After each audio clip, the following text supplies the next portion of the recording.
My name is John Wee from KabariNews.com. Today we have Marissa Hutabarat from New Orleans. How are you, Marissa? I'm doing well, sir. Thank you for asking. How are you? Very good. Thank you. So we'd like to know about your background, where you were born and how you were raised, please. Absolutely. So I'm originally from Chicago. I was born in California, but my family moved to Chicago when I was about 9 months old. And by family, I was raised by my grandmother, my mother, and my father. And it was really my grandmother, whom I call my opong. She was one of the earliest influences in my life. And she was the one who really taught me the value of being respectful of others, of their perspectives, their values, religions, their cultures, and traditions. And, you know, this is the value that really shaped me into being who I am today. My parents, they really taught me the importance of education, of hard work, and giving back to the community. And ultimately, you know, between my opong and my mama and papa, that's really what shaped my life and helped me to be who I am today. I'm very close with them. What made you decide to move to New Orleans? Well, I attended law school at Loyola University in New Orleans. And I decided to move there because I went to Loyola University in Chicago for undergrad. And I actually ended up graduating from DePaul University. And with the Jesuit education, I decided that I wanted to, you know, just step out of Chicago just for a little bit of time for schooling and come to New Orleans. But I ended up falling in love with the city and the people. And I decided to stay here and serve this community that I fell in love with.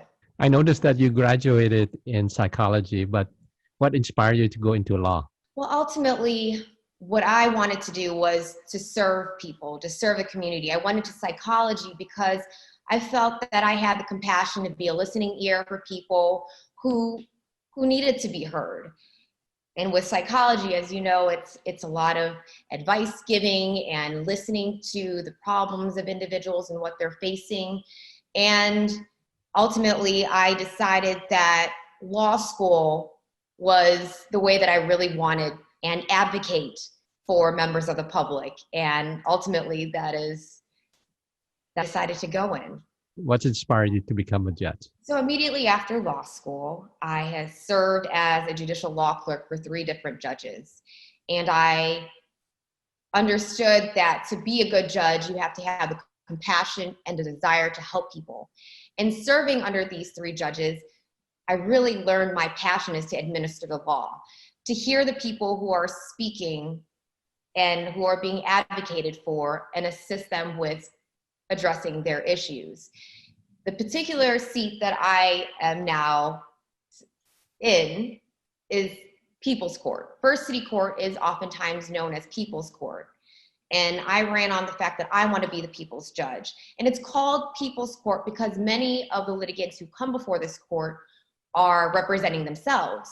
So the judge has to have the compassion and the desire to help people. And this comes in with listening with a compassionate ear, having these parties feel that they're respected, feel welcome in a courthouse, that the judge who is deciding their case is allowing them to feel that they're being heard. And ultimately, this is exactly why I decided to run for this seat. So this is actually my first week in First City Court. I took the bench on Monday, and it's been quite a whirlwind of a week, but I feel as though I did my due diligence and I listened to the people.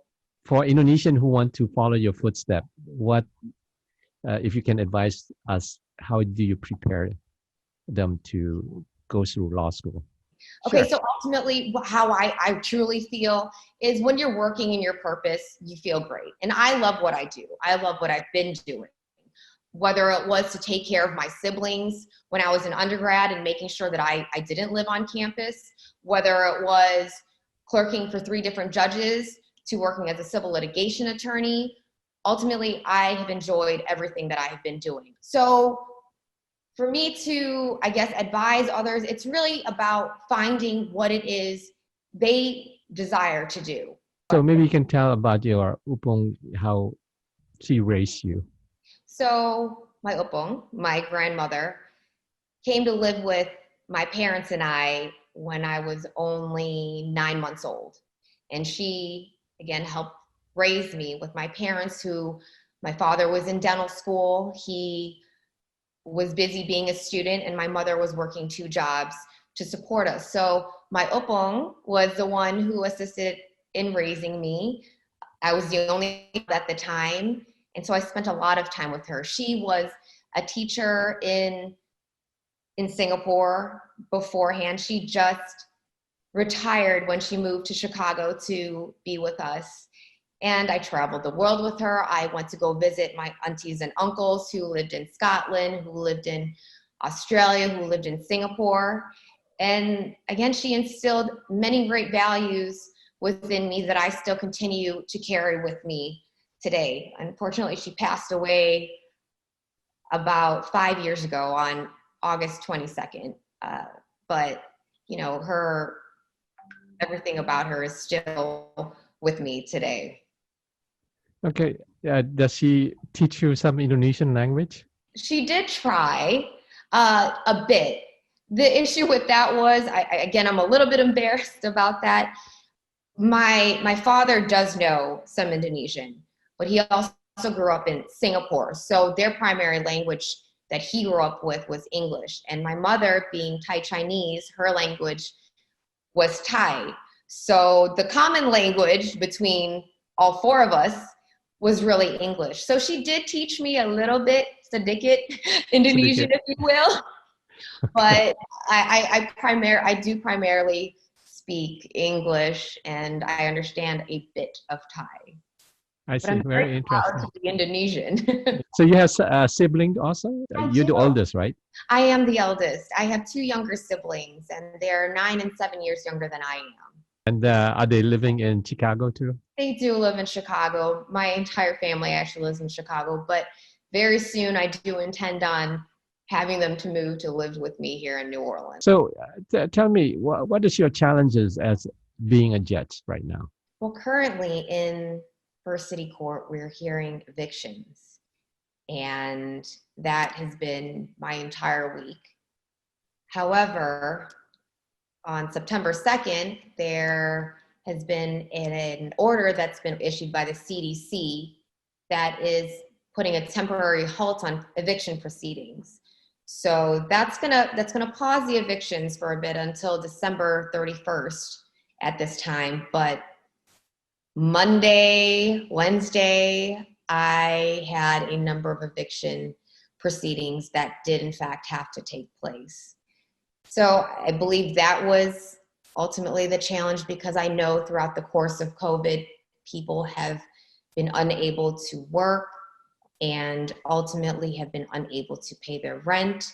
But in the same token, the landlords also have obligations that they're unable to fulfill because of the rent not being paid.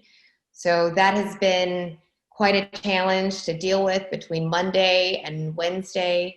And today, while there is a temporary halt on these things, the landlords are still going to have to deal with attempting to fulfill their obligations, even though they're not getting the income from their rent payments. I'd like to know, what is your last message for Indonesians who want to follow your footsteps? I know you mentioned a bit about, having passion, but I'm talking about going into law school. What do they need to prepare? Like, for instance, you probably apply several schools, and how did you choose New Orleans? I think there's lots of law school nationwide, right? But what is those things that you're looking at and go to a good school, yeah, and maybe get scholarship and all that? Absolutely. I will say this, it's been quite a bit of time since I've been in law school, but I think my preparations really began in undergrad and really focusing my desires on, what needed to be done and things of that nature. And in undergrad, I believe that I found myself, and I had good mentors to guide me. I found mentors. I researched a lot, and I ultimately took the LSAT. And to prepare for the LSAT, I made sure that I had the proper guidance again with that. And that meant that I went to Kaplan to prepare, get the proper books, and just really hone in on what I was focused on. So the LSAT was a big component, and searching for the law school, I really had my papa to help me look and see what would be the best fit for me, whether it be location, whether it be what the school is about. So I chose Loyola because of the education that I received from Loyola University and DePaul University. And I liked the setting. And, when I actually moved to New Orleans, it was the year immediately after Katrina. So it was sad here. But I knew that I wanted to see what I can do even to help the citizens of New Orleans at that time as well, because they just handled Hurricane Katrina. And I wanted to see what I can do in this community when I first arrived here. So my advice is really to do the research and find out what it is that you desire, what you like, what may fit you. Not everyone's the same. And so you kind of have to make sure that you're making the proper preparations in the right direction and be motivated to get what you want accomplished. Marissa, congratulations again for being judge. Yeah? You make us all proud as Indonesian that, in the US, doesn't matter what ethnicity, everybody gets an opportunity to seek what they want to do, they want to achieve. So thank you for doing that. Thank you. We're all proud of you.